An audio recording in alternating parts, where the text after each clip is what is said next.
예수님, 오늘도 예수님과의 10분 대화를 시작합니다. 오늘은 마가복음 16장, 드디어 마가복음의 마지막 장입니다.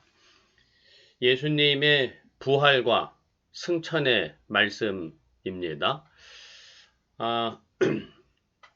이 말씀 통해서 예수님의 음성을 듣고 또 나의 마음을 예수님께 아뢰며 예수님과 대화합니다. 안식 후 첫날에 여인들이 향품을 가지고 예수님의 무덤에 갔습니다. 그런데 무덤에 흰 옷을 입은 한 청년이 있었는데 십자가에 못 박힌 나사렛 예수를 찾는구나. 그는 살아나셨다. 이렇게 말했습니다. 이 여인들은 예수님이 돌아가시니까 이 돌아가신 사체에 향품 처리하려고 그걸 가지고 갔던 것이죠. 그 죽은 예수님을 찾으러 갔던 것이죠. 죽은 예수님을 찾으러 갔다가 예수님이 부활하셨다는 소식, 다시 살아나셨다는 소식, 살아계신 예수님에 대한 소식을 듣게 되었던 것이죠. 그런 것 같아요. 살아계신 예수님을 만나러 오는 경우보다도 죽은 예수님, 빈 껍데기 예수님, 예수님이 빈 껍데기라서가 아니라 예수님이 죽었다는 게 아니라 세상적 욕심을 따라서 예수님을 찾는 거죠. 세상적인 생각. 예수님이 죽었으려니 하는 이러한 생각. 내 생각이 예수님을 그 빈 껍데기 예수님을 그냥 쫓고 있는 것이죠. 그런 경우가 참 많은 것 같아요. 그럼에도 불구하고 이제 부활하신 예수님, 살아계신 예수님을 만나게 되는 것이 하나님의 은혜이고 예수님의 그 방법이구나 이런 생각을 합니다. 많은 교회와 성도들이 많지는 않겠지만 대체로는 시작은 참 살아계신 부활하신 예수님을 바르게 찾는 데서부터 시작되기보다는 육신의 생각, 세상의 생각, 이런 육신의 문제, 세상의 문제 이런 것 때문에 예수님을 찾기 시작하지만 차츰차츰 살아계신 예수님, 부활하신 예수님, 온천하 만물을 다스리시는 만왕의 왕이신 예수님, 진리의 예수님을 발견하고 만나게 하여 주시는 이러한 하나님의 손길을 경험합니다.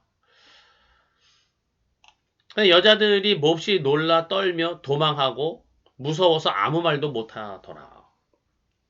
예수님이 다시 살아나셨다 막 이렇게 전해야 되는데 그러긴커녕 아무 말도 못하고 무서워서 벌벌 떨고 몹시 놀라서 당황해서 도망갔습니다.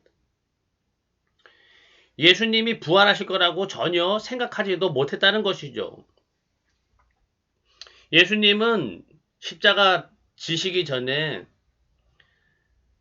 죽으실 것과 고난을 당해 죽으실 것과 3일 만에 부활하실 것이다. 3번에 걸쳐서 공식적으로 3번에 걸쳐서 예고를 하셨습니다. 3일 만에 부활할 것이다. 정확하게 말씀하셨어요. 첫 번째, 두 번째, 세 번째. 그리고 지금 딱 3일째입니다. 그러면 혹시 예수님이 3일 만에 부활하실 것이라고 말씀하셨는데 혹시 지금 3일째인데 부활하시지는 않았을까? 그런 생각을 조금이라도 했을 법도 한데 12 제자나 예수님과 함께 했던 여인들이나 그 누구도 한 사람도 이게 3일째니까 예수님 부활하셨을지도 몰라. 한 사람도 그런 생각을 하지 않았다는 거. 참, 이거 이해할 수가 없습니다. 예수님은 그렇게 정확하게 딱 집어서 공식적으로 말씀하셨는데 어떻게 이렇게 사람들은 이 당황하고 예수님이 부활하실 것이라는 것을 전혀 생각지도 않고 그러고 있을까? 믿지도 않고 있을까? 나사로가 부활한 것을 직접 목격했어요. 예수님이 나사로를 다시 살리신 것도. 그것을 통해서도 예수님이 부활하실 것이라는 것이, 아, 진짜구나. 이렇게 생각했을 법도 한데, 아무도 그런 생각을 안 했다는 거. 참, 이게 뭔가 싶어요. 왜 사람들이 그럴 수가 있지? 이런 생각이 듭니다. 아마 부활하신 예수님에 대한 이 부활의 믿음, 부활의 소망이 깊은 어둠에 덮여 있구나. 이런 생각이 듭니다. 그렇게 보여요. 부활하신 예수님과 만난 이 막달라 마리아의 증언도 믿지 아니하였습니다. 그리고 두 사람에게 나타나신 그 예수님의 증언도 믿지 아니하니라. 이렇게 했습니다. 예수님이 하신 말씀 부활할 것이다라는 말을 믿지 않은 것은 물론이고 생각지도 않은 것은 물론이고 부활하신 예수님과 만난 사람들의 증언도 믿지 않고 있습니다. 예수님은 이것을 꾸짖으셨습니다. 예수님이 그렇게 좀처럼 꾸짖는 분은 아니신데 이것은 예수님이 명확하게 하셨습니다. 믿음 없는 것을 꾸짖으셨다. 그 믿음 없는 것은 무엇이냐? 부활했다는 것을 믿지 않기 때문이다라고 딱 집어서 말씀하셨습니다. 부활의 믿음. 예수님이 부활하신 것에 대한 믿음이 있느냐 없느냐. 이것은 진짜 내가 믿음이 있느냐 신앙이 있느냐 하나님의 자녀이냐 아니냐. 내 삶이 구원받은 하나님의 자녀의 삶이냐 아니냐. 나는 구원받은 사람이 맞냐 안 맞느냐의 이 핵심은 부활에 대한 믿음이다. 이렇게 말씀하시는 것 같습니다. 참 이게 쉽지 않은 것 같아요. 부활에 대한 믿음. 부활에 대한 믿음 꼭 왜 그것이 있어야 됩니까? 이렇게 생각하기도 쉽죠. 생각할 수도 있을 것 같아요. 저도 옛날에 그랬습니다. 여기 지금 그런 이야기를 구구절절히 다 풀어서 할 시간적인 여유도 없지만은 부활에 대한 믿음. 예수님이 저에게 참 왜 부활에 대한 믿음이 핵심이 되어야 되는가? 왜 부활에 대한 믿음이 중요한가? 이것을 믿어야 되는가? 이런 것을 저에게 강조시켜 주시고 또 이해시켜 주시고 그 부활에 대한 믿음을 가지고 그것을 소망하고 붙잡고 살게 해 주심을 감사합니다. 많은 사람들이 부활의 믿음이 왜 중요한가? 왜 부활이 확실한가? 왜 부활인가? 그것에 대한 확실한 믿음을 가지고 살아갈 수 있게 은혜를 내려 주시옵소서. 나의 예수님. 만민에게 복음을 전파하라.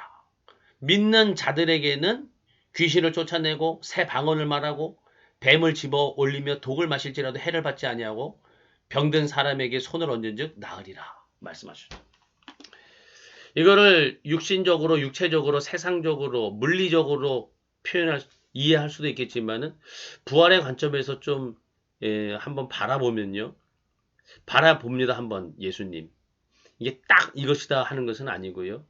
귀신을 쫓아낸다. 부활하신 예수님을 믿지 못하게 하는 마귀 사탄을 쫓아내야 되는 것이죠. 그 다음에 새 방언으로 말하며 육신의 생각과 육신의 감정을 따라서 판단하고 육신의 눈으로 봤던 것들이 변하여서 이제는 예수님의 진리와 부활 생명을 따라서 생각하고 말하는 이러한 새 방언의 변화, 새 사람됨의 변화라고 생각합니다. 이런 변화가 일어나고 뱀을 집어 올리며 독을 마실지라도 해를 받지 아니하며 영적인 투구를 쓰고 전신갑주를 입고 영적인 싸움을 싸워서 승리하는 참 영적 싸움의 승리자가 되게 하여 주시는 줄로 믿습니다. 병든 사람에게 손을 얹은즉 나으리라. 나만 부활 생명으로 새로워지고 나만 부활 생명으로 영육간의 강건함으로 새 사람됨으로 사는 것이 아니라 이제 나아가서 예수님의 부활 생명을 증언하고 전파하고 예수님의 부활 생명이 나의 간증으로 나의 기도로 인해서 예수님의 부활 생명이 전파되고 부어져서 그 사람에게 부활 생명의 치유와 회복과 부활 생명의 역사가 이루어지게 하시는 이러한 일들이 나타나게 하여 주실 것이다. 이것이 바로 부활의 영이신 성령님의 역사, 예수님의 부활 생명의 역사이다. 이렇게 말씀하시는 줄로 믿습니다. 만민에게 복음을 전파하라. 예수님의 부활을 전파하라. 부활하신 예수님을 전파하라. 부활 생명의 능력으로 하나님께서 역사하시고 예수님의 부활 생명이 온 천하에 가득하기를 간절히 바랍니다. 나의 예수님.